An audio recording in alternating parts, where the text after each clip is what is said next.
International Women's Day. And I am very thankful to Madhuvilata Madam and all the Virinchi team for giving me this opportunity to be in front of you. And as a woman, we have a spark in us and we have to enlighten the lives of all our family members, our colleagues, our juniors, our children and all the teenagers. We have to inspire wherever we get the possibility. We have to teach them. I take this platform as an opportunity to thank all my family members and my husband and my little kid who sacrifices his precious time spending with me when I was busy with my work. And a happy International Women's Day to all of us. Thank you. 2025 నా జీవితంలో చాలా పెద్ద రోజు. అంటే పుట్టినప్పటి నుంచి ఏదో ఒక నాకున్న ధైర్యానికి నేను అన్నీ ఏది నాకు చేతగాంది లేదు లైఫ్లో అనుకుంటూ చేసుకుంటూ పోయినా. కానీ 2024లో నాకు ఎంత చేతదో నాకే తెలిసే సంవత్సరం అయిపోయింది అది.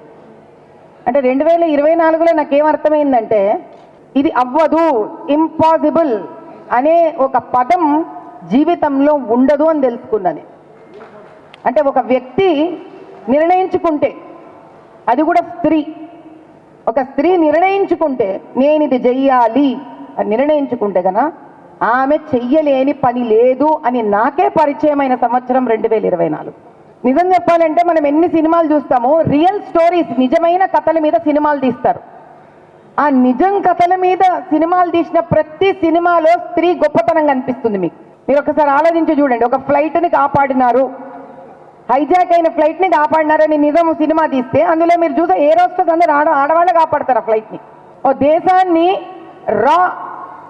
బాధ్యత తీసుకొని కాపాడింది అని అంటే ఖచ్చితంగా 50% ఒక ఆడవాళ్ళు లేకపోతే ఒక్క స్త్రీ అన్నో కాపాడి చాలా తేడా చూపించింటది.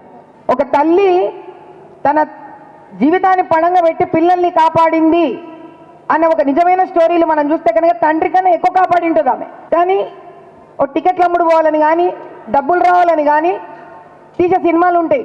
అందులో ఆడవాళ్ళకి బుర్రనే లేదని చూపిస్తుంటారు. ఇంత నాకు అర్థమే కాదు. ఆ హీరోయిన్కి అస్సలు బుర్ర ఉండదు. మంచి అందంగా, ఆమె ఒకటే పని హీరోయిన్కి, అందంగా తయారు చేసుడు, ఎంత చదువుకున్నా కూడా తెలివిలేనట్టు చూపించుడు, ఆ హీరో వచ్చి ఆమెను ఉద్ధరిస్తాడంట. ఇదిలే సినిమాలంతా ఇట్లనే. భారతదేశంలో ఆధ్యాత్మిక సినిమాలు చూడండి, ప్రతి సినిమాలో స్త్రీ శక్తి స్వరూపిణి కింద, అమ్మవారి రూపం కింద, ఒకవేళ ఆమె భరించింటే పతివ్రత రూపంలో ఉన్నా కూడా చచ్చిపోయిన భర్త ప్రాణాలు తీసుకురావడం. అంటే భారత భూమి మీద ఎప్పుడూ ఎక్కడా కూడా స్త్రీని తక్కువ చేసి చూపించిందే లేదు. కాబట్టి చాలా ముఖ్యమైన విషయం ఏంటంటే ఆడమనిషికి ఎంత బాధ ఉంటుందో మగవాడికి కూడా అంతే బాధ ఉంటుంది.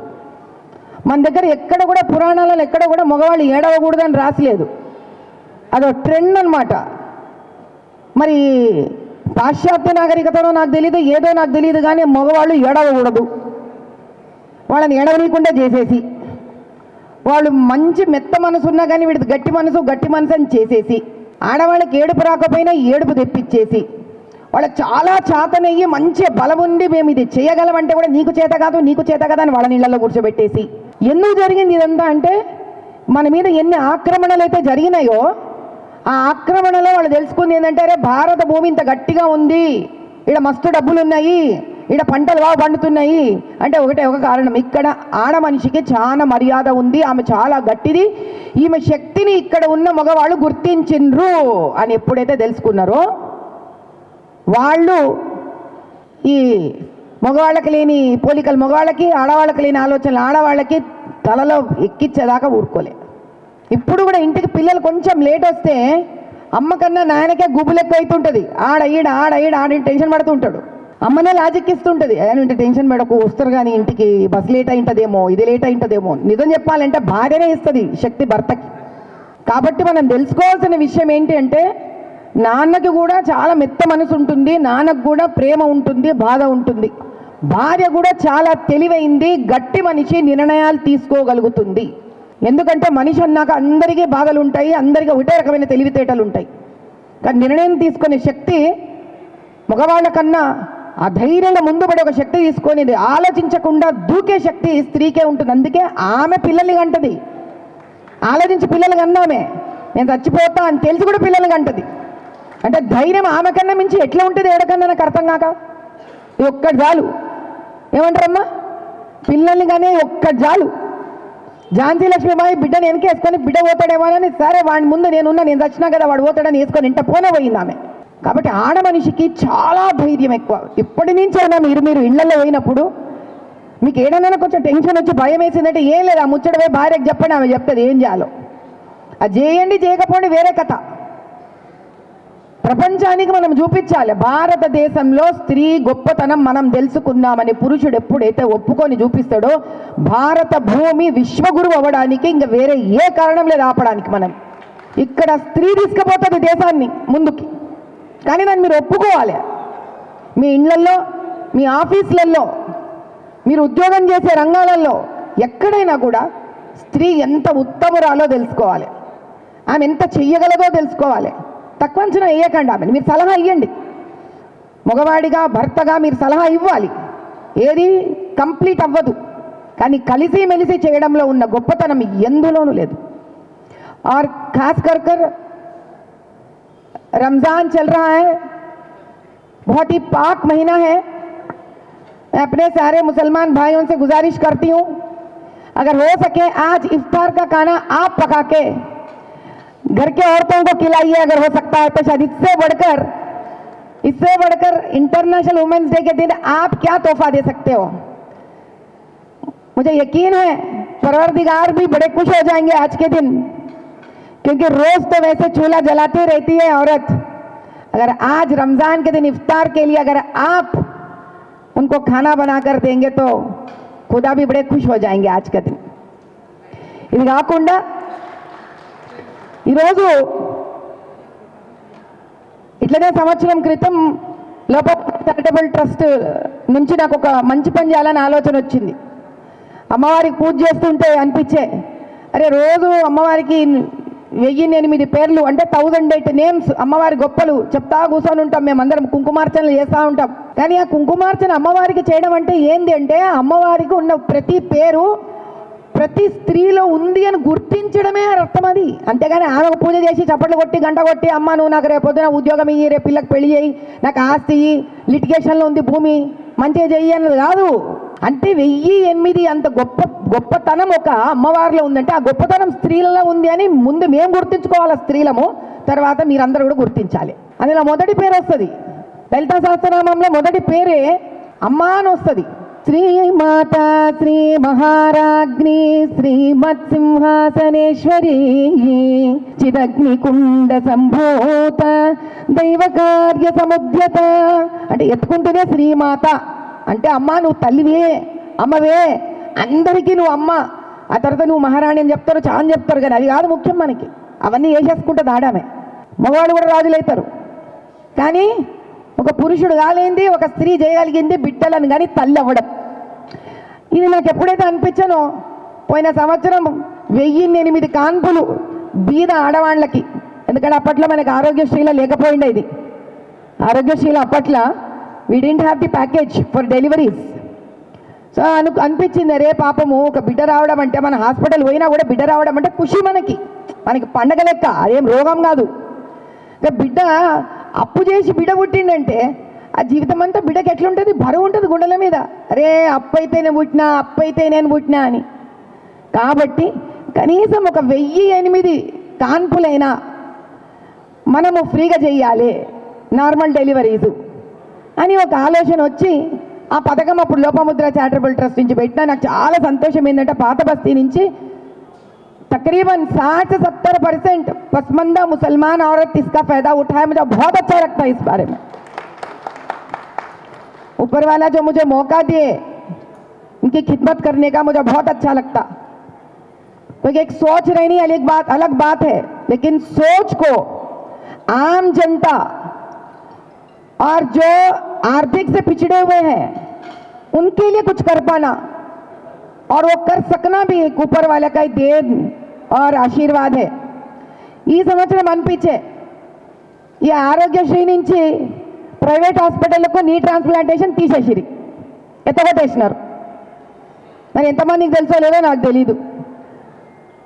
బీద వాళ్ళకి ఆరోగ్యశ్రీ కార్డులో మోకాలు నొప్పి ఉంటే, మోకాలు నొప్పి ఎక్కువైపోతే మోకాలు నీ ఇంప్లాంట్ అంటే ఒక కొత్త పార్ట్ వేసి మోకాలు నడిచేటట్టు చేయడానికి ఇంతకుముందు ప్రైవేట్ హాస్పిటల్స్కి ఇచ్చిండే ఆరోగ్యశ్రీ కార్డులో. ఇప్పుడు ప్రైవేట్ హాస్పిటల్స్ మొత్తం తీసేసిండ్రు. ఏడ చేస్తున్నారంటే మూడు హాస్పిటల్ చేస్తున్నారు. ఒకటి కాకతీయ మెడికల్ కాలేజీలో, ఒకటి ఉస్మానియాలో, ఒకటి గాంధీలో. ఇప్పుడు తెలంగాణలో ఇంత పెద్ద జనాభా పెట్టుకొని మీరు మూడు చోట్ల చేస్తున్నారు.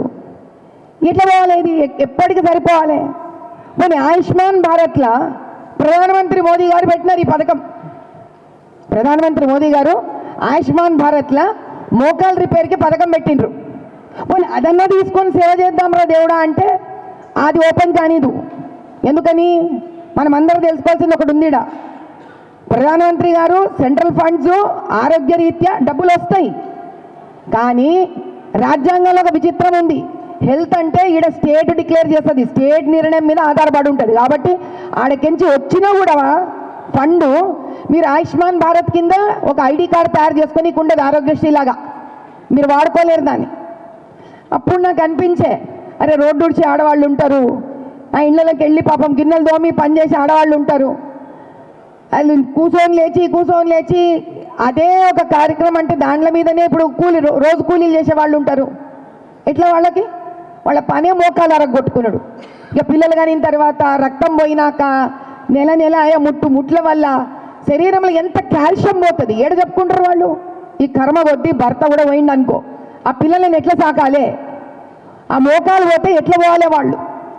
అందుకని ఒక నిర్ణయం వచ్చే అదృష్టంగా విరించి హాస్పిటల్స్ మా వారి ఆధ్వర్యంలో నేను ఆయనతో కూర్చొని మాట్లాడితే ఏందా ఎట్లా చేద్దాం ఇది అంటే నేను అన్నా, ఒక 1008 నాకు విరించి హాస్పిటల్స్ వాళ్ళు సర్జరీ కన్సల్టేషన్ ఫ్రీ ఇస్తారా?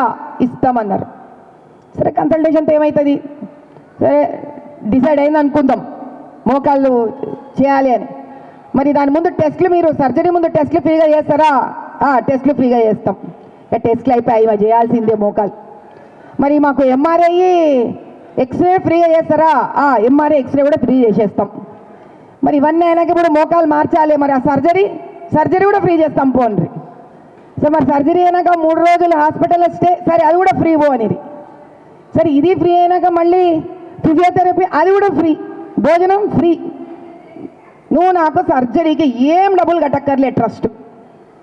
అదైనాక ఒక నెల రోజుల వరకు డాక్టర్ కన్సల్టేషన్ కూడా ఫ్రీ. సరే మరి 1008 మొత్తం సర్జరీ ఫ్రీ చేసేసినాం మొదటి నుంచి లాస్ట్ దాకా. మరి మోకాళ్ళ పార్ట్ కావాలని, మందులు కావాలని. సరే 1008 అయితే ఏడకింద వేస్తాం. సరే నాకు మనసుకు అనిపించే 1008 అయితే నేను ఫ్రీ అదేలేం, కానీ ఒక 10% అంటే 100 మందికి అయితే పార్ట్ కూడా నేనే ట్రస్ట్ తరఫున తీసుకొని వచ్చి పార్ట్ ఇద్దాము అని నిర్ణయం చేసుకున్నాం. కాబట్టి తెల్ల రేషన్ కార్డు ఉన్న వాళ్ళు మందులకి మాత్రమే ఇచ్చుకుంటే సరిపోతుంది. ఒక 100 మందికి పార్ట్ లోపముద్ర చారిటబుల్ ట్రస్ట్ ఫ్రీగా ఇస్తుంది. మిగతా సర్జరీ అంతా విరించి హాస్పిటల్స్ ఫ్రీగా చేస్తుంది. మామూలుగా బయట 2 లక్షల రూపాయలు అయ్యే ఈ ఖర్చు 100 మందికి మందులతో అయిపోతుంది. 100 మంది తర్వాత వాళ్ళకి ఆ పార్ట్ మందులు పెట్టుకుంటే మిగతా ఖర్చు అంతా తగ్గిపోతుంది వాళ్ళకి.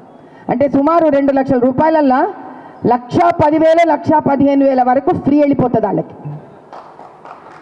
కేవలం ఆ మందులు ఆ పార్ట్ 100 తర్వాత నుంచి తెచ్చుకుంటే మొత్తం అంతా ఫ్రీగా చేసి నడిపించి ఇంటికి పంపించేస్తాం. అయితే ఇక్కడ విషయం ఏంటంటే ఎంతోమంది డాక్టర్లు కూడా, మా డాక్టర్లు కూడా ఉన్నారు, ఆడవాళ్ళు ఉన్నారు, బయట నుంచి వచ్చిన వాళ్ళు ఉన్నారు. सारा जी आप भी हैं, पता नहीं आपको समझ में आया, but I think your mother tongue is not Telugu. Is it so? Can you understand what I have spoken? Fantastic. There are a lot of women sitting here. చదువుకున్న వాళ్ళు చాలామంది డాక్టర్లు ఉన్నారు, మిగతా ఇక్కడ వచ్చిన పేషెంట్ వాళ్ళ అటెండెంట్లు కూడా ఉన్నారు. జీవితం మొత్తంలో ఒక మోకాలు ఇచ్చి మనం నడిపించడం అంటే అది ఒక రకమైన ఆర్గన్ డొనేషన్ లాగానే. అంటే ఒక మనిషిని ఒక గుండె ఇస్తే ఆ గుండె కొట్టుకొని ముందుకు ఎట్లా పోతుందో, ఒక లివర్ ఇస్తే అది ఎట్లా పనిచేసి ముందుకు పోతుందో, కిడ్నీ ఇస్తే ఎట్లా ముందుకు పోతుందో, ఒక మోకాలు పార్ట్ ఇవ్వడం అంటే కూడా ఒక ఆర్గన్ డొనేషన్ లాగా. అంటే మనని మనం ఏం చేయకుండానే ఒక వ్యక్తిని లేచి నిలబెట్టి నడిపిస్తున్నాం మనం. కాబట్టి జీవితం మొత్తంలో ఓ పుట్టినరోజుకు అనుకొని, ఒక పెళ్లి రోజుకు గిఫ్ట్ అనుకోను, మీరు గనక ఈ 100 తర్వాత వచ్చే ఆడవాళ్ళకి ఒక్క 56,000 అన్నిటికన్నా తక్కువ ఇంప్లాంట్ అంటే మోకాల్ పార్ట్ అది సుమారు 15 ఏళ్ల పైన పనిచేస్తుంది. ఇక్కడ విన్న వాళ్ళందరూ మీరు ఇచ్చినా సరే, మీరు 10 మంది కలిసి ఇచ్చినా సరే, ఒక్క మోకాల్ పార్ట్ని కనుక మీరు దానం చేయగలిగితే ఒక ఆడబిడ్డ పిల్లల ఆమె మీద ఆధారపడే వాళ్ళు జీవితం ముందుకెళ్తుంది. విరించి ఇంత ముందుకు వచ్చి ఆ థియేటర్ మొత్తం సర్జరీ కాదు మిగతావన్నీ కూడా ఏదైతే ఫ్రీ డిక్లేర్ చేసినామో దానికి ఒక సార్థకత్వం వస్తుంది. అంటే ఈరోజు ఉమెన్స్ డే నుంచి వచ్చే ఉమెన్స్ డే వరకు 1008 మోకాల్ సర్జరీస్ ఫ్రీగా చేసి అంతమంది ఆడవాళ్ళని వాళ్ళ జీవితంలో వాళ్ళని ముందుకు వెళ్ళేటట్టు చేయాలనేది నా కోరిక. ఒక 5 మంది 6 మంది అయినా కలిసి చేయొచ్చు ఈ పని. అప్పుడు ఆ దాతలు ఎవరైతే ఆ మోకాల్ పార్ట్ ఇస్తారో వాళ్ళని, ఆ దాత గ్రహీత అంటే మోకాల్ పార్ట్ తీసుకొని నడిచిన ఆమెని పెట్టి ఒక ఫోటో తీసి ఆ ఫోటోని మేము వెబ్సైట్స్లో పెట్టి ఈ ఫోటో ఒక కాపీ ఇచ్చిన వాళ్ళకి దాతలకి ఆ గ్రహీత అంటే తీసుకున్న ఆమె కూడా ఇంట్లో పోతుంది. అంటే రోజు ఆమె చూసి ఆ ఫోటో, నాయనా అమ్మ నీ వల్ల నేను నడిచిన తల్లి, నా బిడ్డలు అన్నం తింటున్నారు తల్లి అని వాళ్ళు ఇచ్చే ఆశీర్వాదం ఏదైతే ఉంటుందో జీవితం అంతా బతికినంత కాలం మనకి దొరుకుతుంది. ఇంతకన్నా అద్భుతమైన పుణ్యం ఇంకోటి ఉండకపోవచ్చు అనుకుంటున్నాను. ఇక ఉమెన్స్ డే గొప్పతనం అవన్నీ చెప్పే అవసరం లేదు, మన అందరికీ తెలుసు. ఈ రోజు మొత్తంలో చాలామంది మాట్లాడుతూనే ఉంటారు. కానీ ఈ ఉమెన్స్ డే రోజు మనం ఏం చేసినాం అనేది ముఖ్యం. ఆడవాళ్ళకి ఈ ఒక్క రోజైనా గుర్తు తెచ్చుకొని ఆమె కోసం మనం ముందు పడినామా లేదా అనేది ఇంపార్టెంట్. ఈ హెల్త్ క్యాంప్ చేస్తున్నాం మేము విరించి లోపాముద్ర చారిటబుల్ ట్రస్ట్ కలిసి. అట్లా మీకు కూడా ఏదైనా బస్తీలు ఉంటే ఆ బస్తీలలో మీకు ఏదైనా హెల్త్ క్యాంప్ అవసరం ఉంటే మీరు వచ్చి ఇక్కడ హాస్పిటల్ వాళ్ళని మీరు కలవచ్చు. మీరు ఏదైనా బస్తీలో పెట్టదలుచుకుంటే క్యాంపు మా సహాయ సహకారాలు మీతో ఉంటాయి. మాకు తోచిన చోట మేము హెల్త్ క్యాంపులు చేస్తున్నాము. మీకు ఎక్కడైనా కూడా ఏదో ఒక పెళ్లి రోజు, ఒక పిల్లల పుట్టినరోజు నాడు ఏదో రోజు ఒక చోట హెల్త్ క్యాంప్ చేయాలని ఉంటే మీరు రండి, మాకు చెప్పండి. మీతో కలిసి మేము విరించి లోపాముద్ర చారిటబుల్ ట్రస్ట్ కలిసి ఫ్రీ హెల్త్ క్యాంప్స్ చేస్తాం. జై బోలో భారత్ మాతా key. Please subscribe to the channel and download the Politicos app from the links in the description.